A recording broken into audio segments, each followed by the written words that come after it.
Suatu ketika dalam perjalanan wisata, Toka Mimori terbangun dari mimpi buruk yang mengingatkannya pada masa lalu, di mana ia selalu menjadi korban penganiayaan orang tuanya. Ia terbangun saat Oyamada, salah satu teman sekelasnya, sedang menjahili Ayaka. Mimori yang dianggap sebagai tokoh figuran berusaha menghentikan Oyamada, tetapi kemudian Mimori dicemooh karena statusnya yang rendah. Di kelas mereka, status sosial sangatlah penting. Yang berkuasa adalah mereka yang memiliki tahta, sementara Mimori hanya seorang yang biasa. Mereka tiba-tiba terlempar ke tempat asing. Seorang wanita yang memperkenalkan dirinya sebagai Dewi bernama Vicious menjelaskan bahwa mereka telah dipanggil ke kerajaan Alion untuk mengalahkan Raja Iblis yang telah bangkit setelah 600 tahun tertidur. Mereka tidak bisa kembali kecuali setelah mendapatkan bahan sihir untuk ritualnya. Salah satunya adalah jantung Raja Iblis. Meskipun terpaksa, mereka menerima takdir tersebut.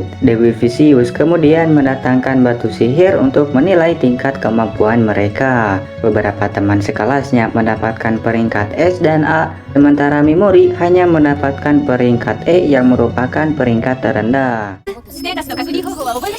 ステータスワープ改めて見ても数値スキル状態異常付与 Karena peringkat terendahnya, Dewi Vicious dengan sepihak memulai ritual pembuangan pahlawan berperingkat terendah ke reruntuhan pembuangan. Meskipun Mimori berusaha membela diri dengan menyebutkan keahlian uniknya, Dewi menolak menganggap keahlian Mimori tidak lebih dari sekedar sampah. Teman-temannya alih-alih membela, malah mendorong Dewi untuk melanjutkan ritual tersebut. Perlakuan yang tidak adil ini hanya memperburuk kenangan buruk yang ia alami, membuatnya dipenuhi rasa kesal dan dendam. Tepat ketika sebelum ritual itu selesai, Mimori bersumpah untuk membalas dendam terkait perlakuan ini. Setibanya di reruntuhan pembuangan, ia mendapati dirinya dikejar oleh sebuah Minotaurus yang terbangun oleh cahaya yang ia nyalakan. Air mata mengalir di pipinya, tetapi tangisannya bukan karena ketakutan ataupun kesedihan. Itu merupakan air mata kemarahan yang sangat meluap. Meskipun dalam kondisi kritis, Mimori berhasil selamat sejenak. Ternyata keahliannya berguna. Ia menggunakan skill Paralyze dan Poison untuk melawan. Tepat setelah itu, segerombolan monster mendekat. Sementara MP milik Mimori hampir habis. Ia hanya memiliki dua pilihan. Apakah para monster itu mati terlebih dahulu atau Mimori yang kehabisan MP? Di saat-saat terakhir sebelum kehilangan kesadaran akibat MP-nya habis, tiba-tiba MP-nya bertambah karena kematian monster yang terkena poison. Ini berarti Mimori masih bisa bertarung dan bertahan hidup. Ia juga menyadari bahwa kini Paralyze bisa digunakan secara massal, meskipun tidak bisa dipakai dua kali pada objek yang sama dan memiliki jangkauan terbatas. Meskipun demikian, Mimori kini lebih mudah bertahan hidup dan terus meningkatkan level skill serta menambah MP-nya. Paralyze yang berefek melumpuhkan dan Poison berefek meracuni. Selain itu, skill ketiganya, Sleep, juga ikut bertambah. Kemudian Mimori melanjutkan perjalanan, menjarah apa yang ia bisa temukan di reruntuhan tersebut, hingga ia menemukan sebuah ruangan dengan tengkorak. Di sana, ia mendapatkan beberapa batu permata dan sebuah mantra sihir terlarang. Meskipun sayangnya, ia tidak bisa membacanya. Mimori menduga bahwa mantra ini mungkin bisa digunakan untuk mengalahkan Dewi yang kejam itu. Di sebuah buku, Mimori menemukan peringatan bahwa semua orang yang memasuki reruntuhan ini tewas oleh monster bernama pelahap jiwa. Tepat setelah membaca peringatan tersebut, Mimori berhadapan dengan monster itu. Pertarungan tidak mudah karena serangan monster yang sangat cepat. Namun, Mimori menyadari bahwa pelahap jiwa menikmati penderitaan orang lain, sehingga ia berpikir untuk memanfaatkan celah itu dengan berpura-pura putus asa, tidak mampu melawan bawahannya yang menyerupai manusia. Monster tersebut tertawa menikmati keputusasaan yang diperlihatkan Mimori. Namun saat lengah, Mimori dengan cepat menggunakan skill Paralyze, membuat monster itu lumpuh tak berdaya. Inilah kelemahan bagi makhluk yang merasa kuat namun tidak sadar bahwa rasa superior mereka bisa dimanfaatkan. Dengan lantang, Mimori mengatakan bahwa aktingnya sangat bagus. Ini merupakan hasil bertahun-tahun hidup dalam penderitaan. Balas dendam adalah jati dirinya yang sebenarnya. meski ia menutupi itu karena kebaikan bibinya dulu. Setelah itu, Mimori menggunakan poison pada pelahap jiwa, sehingga membebaskan arwah orang-orang yang pernah dikalahkan monster tersebut. Arwah-arwah itu berterima kasih dan memohon agar Mimori mengalahkan Dewi Vicious. Akhirnya, Mimori keluar dari reruntuhan dengan batu permata yang ia temukan di kepala pelahap jiwa. Sementara itu, teman-teman Mimori menjalani pelatihan dan pembasmian monster sebagai bagian dari ujian Dewi Vicious. Di sisi lain, Sugo Ayaka yang baru sadar dari pingsannya akibat dipukul oleh Dewi karena menentang pembuangan Mimori segera menghadap Dewi. Dewi menyampaikan bahwa pahlawan yang tidak berkompeten seperti Mimori harus dibuang. Namun Sugo yang memiliki peringkat S memohon agar hal itu tidak terjadi dan menawarkan diri untuk menggantikan mereka. Dewi menerima usul tersebut dan meminta maaf karena telah memukulnya. Di tempat lain, Mimori yang berhasil keluar dari reruntuhan mulai memeriksa perkembangan skill dan levelnya. Kini levelnya mencapai 1789 dan skill paralyze serta poisonnya bisa ia atur. Saat mencoba skillnya pada sekumpulan slime yang bertengkar, ia melihat satu slime dibully oleh yang lain, mengingatkannya pada dirinya sendiri. Setelah diselamatkan, slime itu mulai mengikutinya dan akhirnya menjadi rekan Mimori. Supaya mudah memanggilnya, Mimori memberi nama slime itu Pigimaru. Tak jauh dari sana, segerombolan pasukan suci tengah mengejar seorang wanita muda melalui hutan. Wanita tersebut ternyata seorang kesatria dari sebuah kerajaan dan sedang dikejar oleh pasukan suci, kelompok bayaran yang dipekerjakan untuk menangkapnya. Ketika ia merasa para pengejarnya semakin dekat, ia bersiap untuk melawan. Namun secara tak sengaja, Mimori berpapasan dengan mereka. Meskipun Mimori memohon untuk tidak dibunuh, pasukan tersebut bersikeras untuk membunuh Mimori hanya karena alasan sepele seperti ingin mencoba bilah baru pada manusia. Namun itu bukan masalah besar bagi Mimori karena dengan mudah ia membunuh mereka semua menggunakan skillnya. Setelah situasi aman, Mimori menghampiri wanita tersebut dan menggunakan paralyze untuk menghentikan gerakannya. Karena wanita itu tidak berniat membunuh, Mimori memutuskan untuk tidak membunuhnya dan membuat kesepakatan. Sebagai imbalan atas bantuannya, Mimori meminta informasi tentang tempat ini. Wanita itu menjelaskan bahwa mereka berada di hutan selatan kerajaan Uza, bukan Alion. Mimori juga menanyakan tentang mantra kuno yang ia temukan sebelumnya. Wanita itu menjelaskan bahwa mantra tersebut ditulis dengan huruf kuno yang tidak bisa ia baca. Tetapi seseorang yang dikenal sebagai penyihir terlarang mungkin bisa membaca mantra kuno tersebut. Penyihir itu diusir dari negerinya karena dianggap berbahaya dan kini tinggal di wilayah bernama wilayah iblis bermata emas, zona penuh monster yang terletak di benua itu. Setelah perbincangan, Mimori berpisah dengan wanita tersebut dan melanjutkan perjalanannya. Setelah itu, Mimori pergi ke kota terdekat yang disebut Kota Mills. Di sana, ia memutuskan untuk menetap beberapa hari di sebuah penginapan. Pada malam harinya, ia keluar untuk menjelajahi kota dan mengunjungi beberapa tempat, termasuk makan di sebuah kedai yang sering menjadi sumber informasi. Dari kedai itu, Mimori mendengar banyak kabar, salah satunya tentang pasukan terkuat di kerajaan Uza yang dikenal dengan sebutan Kesatria Naga Hitam. Di antara mereka, ada seseorang yang dijuluki sebagai manusia terkuat.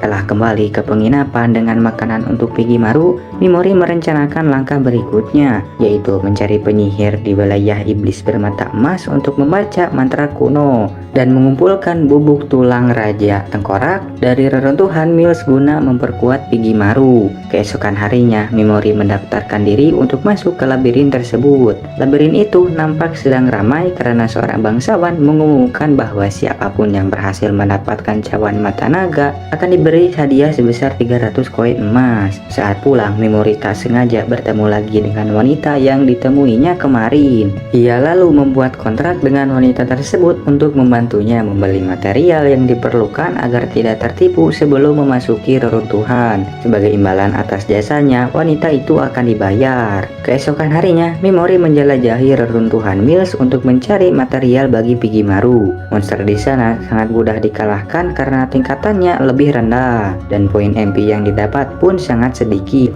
Di tengah perjalanannya, Mimori membunuh beberapa orang dengan melumpuhkan dan membiarkan monster yang ada menghabisi nyawa mereka. Tindakan ini dilakukan demi kepuasan pribadi dan karena orang-orang tersebut merencanakan pembunuhan terhadap wanita yang ditemuinya kemarin. Setelah merasa lelah, Mimori memutuskan untuk beristirahat guna memulihkan staminanya. Kemudian melanjutkan penjelajahan, Mimori akhirnya tiba di ruangan tempat cawan mata naga disimpan. Tak lama kemudian, wanita yang ditemuinya kemarin pun datang. Dan tanpa ragu, Mimori memberikan cawan tersebut secara gratis. Baginya, tujuan utama adalah mengumpulkan material untuk Pigimaru. Sebagai imbalan atas kemurahan hati Mimori, wanita itu menawarkan diri untuk menjadi pengawalnya selama perjalanan. Ketika penjelajahan mereka berlanjut, wanita tersebut menjelaskan tentang monster bermata emas yang dianggap berbahaya dan memberikan banyak poin MP. Monster ini bermutasi dari monster biasa dan sering menjadi target para pahlawan dunia lain. Ketika mereka beristirahat, Mimori menggunakan skill tidurnya pada wanita tersebut agar ia bisa tidur dengan nyenyak. Ternyata wanita itu adalah seorang kesatria suci dari kerajaan Nea bernama Seras Asrein. Ia merupakan mantan komandan kesatria elf yang kepalanya dihargai sangat tinggi. Setelah beristirahat, mereka melanjutkan perjalanan dan bertemu dengan monster Raja Tengkorak. Meskipun wanita itu ragu pada awalnya, kemudian Mimori dengan mudah mengalahkannya menggunakan skill Paralyze dan Poison. Setelah mengambil material yang diperlukan untuk memperkuat Pigimaru, Pigimaru meminta Mimori membawa telur yang mereka temukan karena merasa tertarik pada benda tersebut. Keesokan harinya, setelah wanita itu menyerahkan cawan mata naga yang diminta oleh bangsawan di sana, ia kembali menemui Mimori. Mereka berjanji untuk bertemu kembali pada jam 8 di penginapan Mimori. Karena identitas wanita itu kini diketahui oleh Mimori, ia tidak bisa lagi menyembunyikan rahasianya. Dalam pertemuan itu, mereka akhirnya mengungkapkan identitas masing-masing yang sebelumnya dirahasiakan. Kepercayaan di antara mereka pun tumbuh semakin kuat dan mereka berjanji untuk tidak saling mengkhianati. Setelah itu, Mimori meminta Seras untuk menjalin kontrak kembali dengannya. Kali ini Mimori memintanya untuk menemaninya menuju zona iblis bermata emas untuk bertemu dengan penyihir terlarang. Secara kebetulan, rute yang akan dilalui Seras sama dengan rute Mimori, sehingga Seras pun menyetujui kontrak tersebut sebagai pengawal menuju zona iblis bermata emas. Mimori memberikan batu naga biru sebagai imbalan. Meskipun Seras merasa enggan menerimanya karena batu itu lebih berharga daripada cawan mata naga. Keesokan harinya, saat makan bersama di kedai, Mimori mendapatkan informasi penting bahwa mantra terlarang adalah nama yang diberikan Dewi Vicious untuk mantra kuno yang ia simpulkan bisa membahayakan dewi tersebut. Setelah itu mereka berpisah karena Seras harus menghadiri jamuan bangsawan yang menerima cawan mata naga darinya. Mereka sepakat untuk bertemu lagi tepat pukul 1 di depan penginapan Mimori. Sambil menunggu, Mimori menggunakan waktu luangnya untuk memperkuat Pigimaru dengan material yang sudah dikumpulkan. Namun waktu sudah menunjukkan pukul 3 dan Seras belum juga datang. Mimori mulai curiga, berpikir mungkin Seras mengkhianatinya. Tak lama, Mimori mendengar kabar bahwa identitas Seras telah terungkap akibat ulah seorang penyihir, dan kini ia melarikan diri ke hutan dikejar oleh pasukan naga hitam.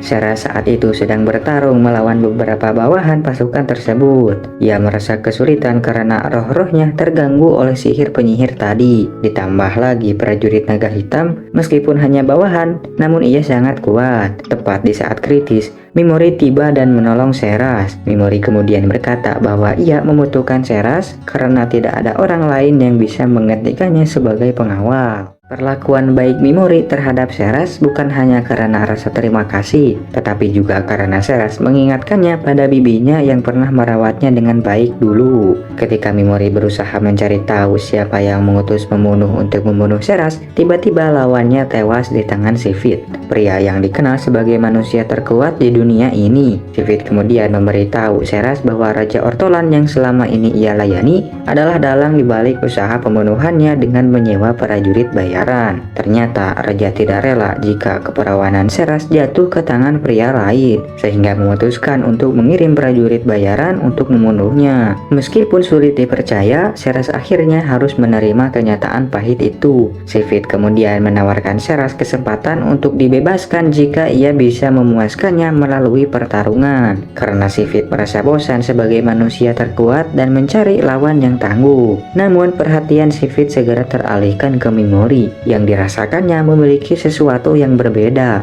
Dalam ketegangan tersebut, Mimori dengan tenang mengungkapkan bahwa ia adalah seorang pahlawan dari dunia lain. Mimori pun menyadari bahwa Sifit sebenarnya haus akan tantangan dan tengah mencari lawan yang sepadan dengannya. Mimori bersedia melawan Sifit, namun dengan syarat ia diberi waktu untuk memperkuat dirinya terlebih dahulu, serta ditemani oleh Seras menuju zona iblis bermata emas. Sifit setuju dengan syarat tersebut dan membiarkan Seras serta Mimori pergi. Namun begitu Sifit pergi, Mimori diam-diam menerapkan skill Paralyze dan Poison pada Sifit dan pasukannya. Ini sebenarnya adalah taktik Mimori. Ia membuat Sifit lengah dengan menawarkan janji pertarungan yang memuaskan. Ketika Sifit menurunkan kewaspadaannya, Mimori dengan mudah menggunakan skillnya untuk melumpuhkan Sifit dan pasukannya. Sifit yang sekarat memberi sinyal untuk menyerang Mimori dan Seras dari atas. Namun, dengan kekuatan Pigimaru yang telah ditingkatkan, Mimori dapat memperluas jangkauan serangannya sehingga seluruh pasukan Sifit tewas secara serentak.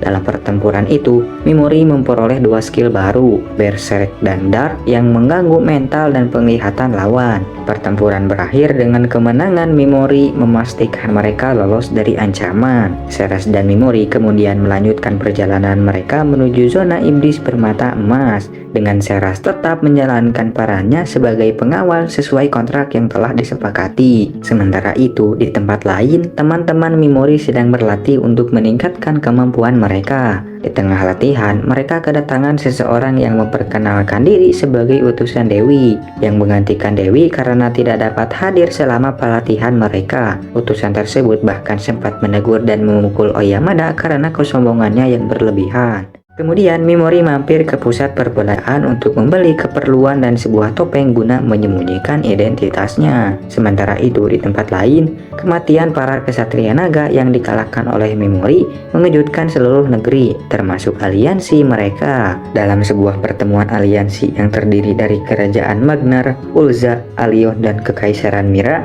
mereka membahas pembunuhan para kesatria naga. Pada awalnya, mereka menduga bahwa Seras bertanggung jawab atas kematian tersebut karena ditemukan pakaian dan jejak darah milik Seras di tempat kejadian. Namun tiba-tiba muncul kabar bahwa sekelompok orang mengklaim secara terang-terangan bahwa merekalah yang membunuh para kesatria tersebut. Kelompok itu menyebut diri mereka Ashint, sebuah kelompok penyihir terlarang. Di tempat lain, Mimori dan Seras yang tengah beristirahat di sebuah kota menepati perhatian mereka tertuju pada sebuah arena. Seras menjelaskan bahwa tempat itu adalah arena pertarungan berdarah yang disebut Monroy. Arena ini disediakan oleh para bangsawan Ulza untuk budak dan prajurit bayaran sebagai hiburan bagi masyarakat di sana. Pada malamnya di sebuah kedai, kabar kematian para kesatria naga cepat menyebar dan banyak yang meyakini kelompok Ashin dengan sihir terkutuknya sebagai pelaku. Ketika mendengar obrolan tentang penyihir terlarang, Mimori menekat dan bertanya lebih lanjut. Mereka menyebutkan seorang pejuang kuat bernama Eve Speed yang kebetulan berada di sana pernah bertemu dengan penyihir terlarang. Mimori lalu menghampiri Eve dan bertanya lebih lanjut. Sayangnya, Eve tidak memberikan informasi mengenai keberadaan penyihir itu dan malah memperingatkan Mimori agar tidak datang ke tempat tersebut karena terlalu berbahaya. Mimori dan Seras akhirnya memutuskan untuk beristirahat terlebih dahulu dan memikirkan cara agar Eve mau memberikan informasi tentang penyihir terlarang itu. Pada malam harinya, Mimori meminta Seras untuk mempraktikkan gerakan pedangnya sambil melatihnya. Di sela-sela latihan, mereka mengobrol dan perlahan perasaan mulai tumbuh di hati Seras. Ia tampaknya mulai menyukai Mimori karena kebaikan hatinya. Namun Mimori tidak merasakan hal yang sama. Ambisi balas dendamnya yang kuat membuatnya sulit merasakan perasaan lain. Bahkan ketika Seras secara tidak sengaja menuangkan obat berangsang, Mimori tetap bisa menahan godaan tersebut. Keesokan harinya, Mimori dan Seras mulai mengumpulkan informasi tentang Eve. Seras mengatakan bahwa dari informasi yang ia dapat, Eve adalah seorang pejuang yang tidak pernah kalah selama 3 tahun terakhir. Seharusnya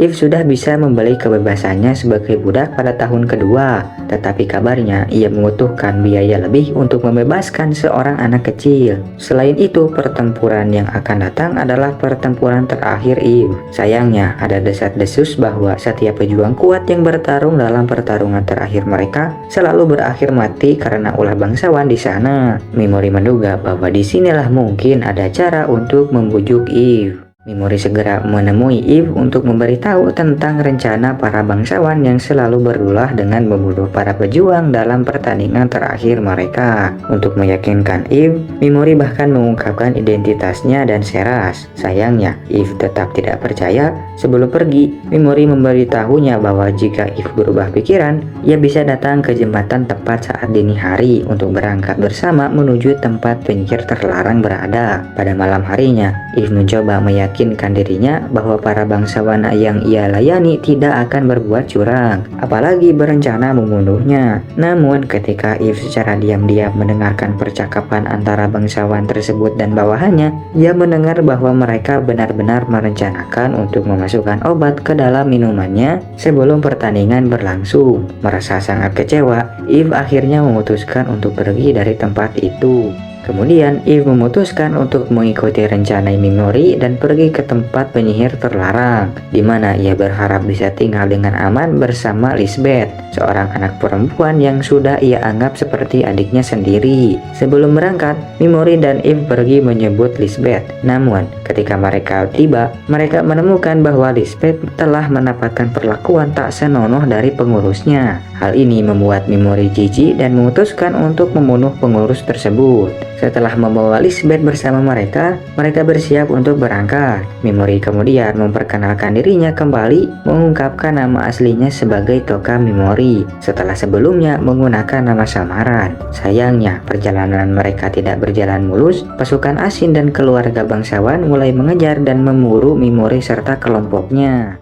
Mimori menggunakan strateginya untuk memisahkan pasukan prajurit bangsawan dari kelompok Asin. Taktik ini berhasil memecah kedua kelompok tersebut. Sementara itu, Mimori bersembunyi menunggu waktu yang tepat untuk bergabung dengan Pigimaru guna memperluas jangkauan serangannya. Seras diminta untuk mengulur waktu agar Mimori bisa bersiap. Selain itu, Mimori memerintahkan Eve dan Lisbeth untuk bersembunyi di belakangnya. Setelah beberapa waktu, Mimori siap melancarkan serangan terhadap kelompok Asin secara serentak. Dengan bantuan Seras yang berhasil mengulur waktu, Mimori dapat bergabung dengan Pigimaru dan menghabisi musuh-musuhnya dalam waktu singkat. Setelah itu, Mimori memerintahkan Seras untuk memberitahu Eve tentang kondisi terkini. Kemudian pasukan kerajaan yang sempat dijebak oleh taktik Mimori kini kembali menyerang. Kali ini Mimori dan Pigimaru tidak bisa bekerja sama karena beban yang terlalu berat bagi Pigimaru. Meski begitu, Eve menawarkan diri untuk membantu menghadapi prajurit bangsawan yang mengejar mereka, memastikan Mimori dan kelompoknya tetap aman.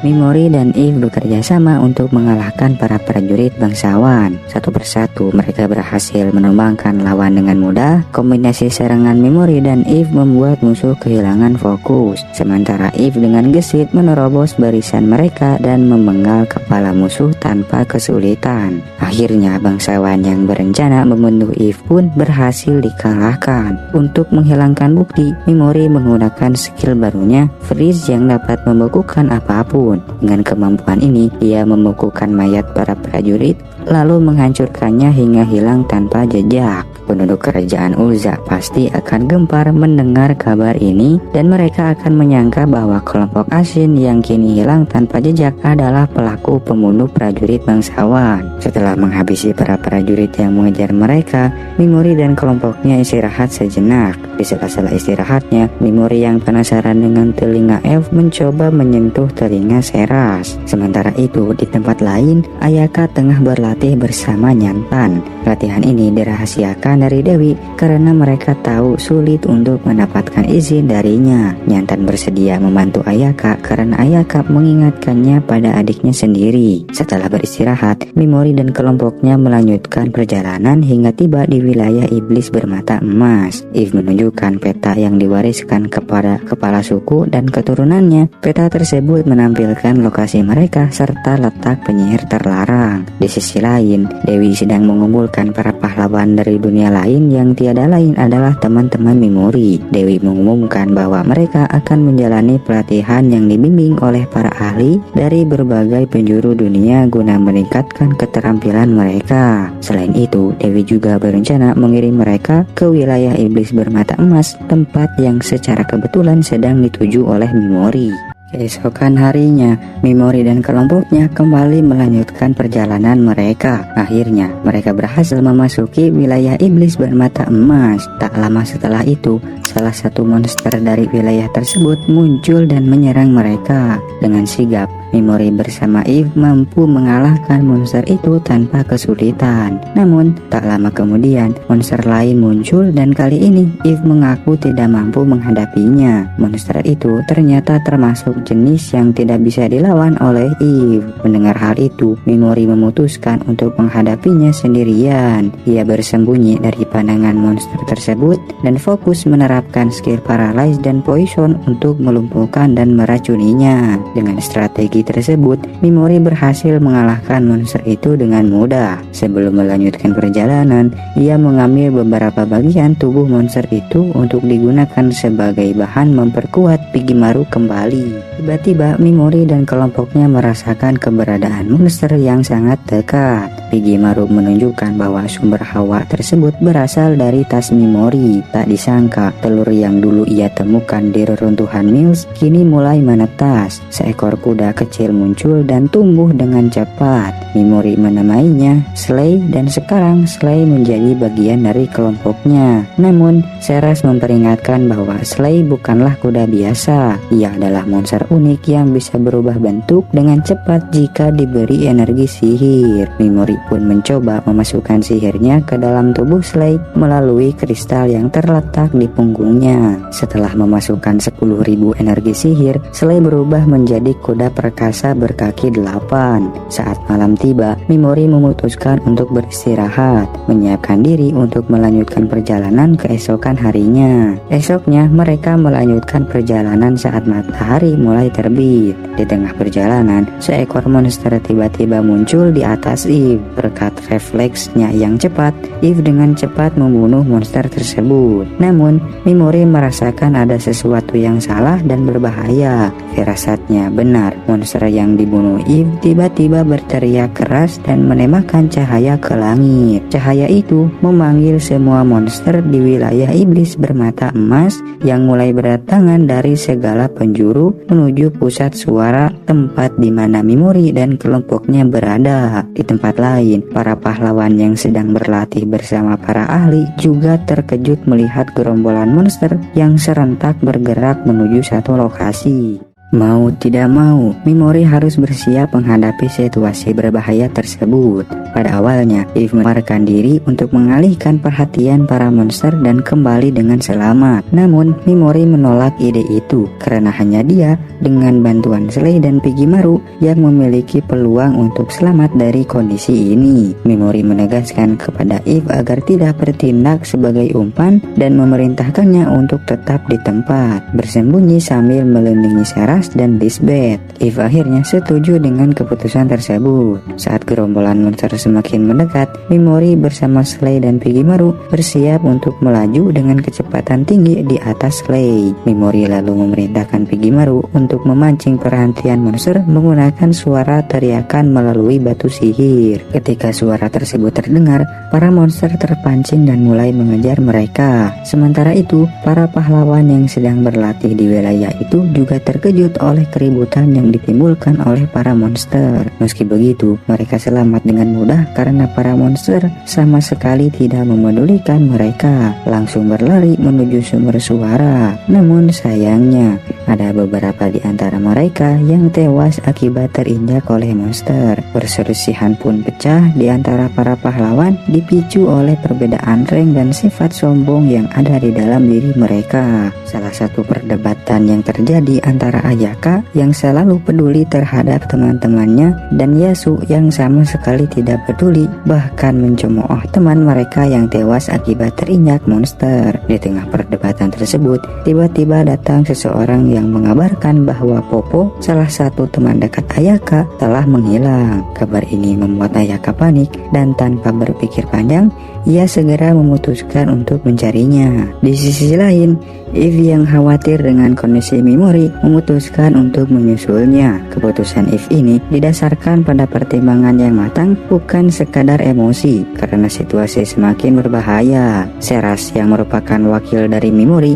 menyetujui langkah Eve dan mengizinkannya pergi. Sementara itu, di tengah pertempuran, Mimori terus melakukan pembasmian monster dengan menunggangi Slay. Ia menggunakan skill Berserk, Dark, dan Paralyze untuk melumpuhkan para monster, memaksa mereka saling menyerang satu sama lain. Namun, Mimori menyadari bahwa jika pertarungan ini berlanjut lebih dari 5 menit, ia akan kehabisan MP. Untuk menghindari kesalahan fatal, Mimori memutuskan untuk mengincar monster humanoid yang bisa memberikan tambahan level dan memulihkan MP secara penuh. Dengan keberhasilan ini, Mimori mampu melanjutkan pembasmian monster tanpa henti. Meskipun sempat terdesak oleh jumlah monster yang terus bertambah, ia berhasil bertahan dan tetap melanjutkan pertempurannya meski tantangan tampak semakin berat. Di sisi lain, Popo yang terpisah dari teman-temannya tak sengaja bertemu Eve yang sedang mencari Mimori. Meskipun Eve tidak berniat buruk, Itsuki yang sedang mencari Popo salah paham dan menyerang Eve menggunakan sihir petir yang membungkam suara Eve. Saat pedang Itsuki hampir mengenai Eve, Takato yang merupakan kakaknya menghentikan serangan tersebut. Takato tahu bahwa Eve tidak jahat, bahkan mengenal Eve sebagai prajurit legendaris di arena Monroy. Eve kemudian menjelaskan bahwa ia sedang mencari tuannya dan harus segera pergi. Sementara itu, Mimori yang hampir menyelesaikan pembasmian monster mencapai batas kemampuannya. Meski levelnya sudah mencapai 2000, kelelahan dan rasa sakit terus menghantuinya. Hanya satu monster cerdas tersisa yang memahami cara kerja skill Mimori. Namun, dengan strategi yang matang, Mimori berhasil membunuh monster tersebut dari arah tak terduga. Dalam kondisi lemah, saat serigala hendak menyerangnya, Eve datang menyelamatkannya dan membawa Mimori serta rekannya Slay dan Pigimaru kembali. Setibanya di tempat Seras dan Lisbeth, mereka bersyukur Mimori dan Eve selamat dari kejaran monster. Mimori dapat merawat lukanya dan beristirahat di pangkuan Seras. Seras menenangkan Mimori, mengingatkannya untuk tidak memikul semua beban sendirian. Kehangatan Seras mengingatkan Mimori pada bibi dan pamannya, membuatnya merasa nyaman. Seras bersumpah untuk membantu Mimori dengan sepenuh hati. Malam itu, Seras secara tak sengaja jatuh. Ini memberikan kesempatan baginya untuk mencium Mimori yang tengah tertidur. Karena rasa sukanya pada Mimori, membuat Seras berani untuk mencium Mimori dengan sengaja.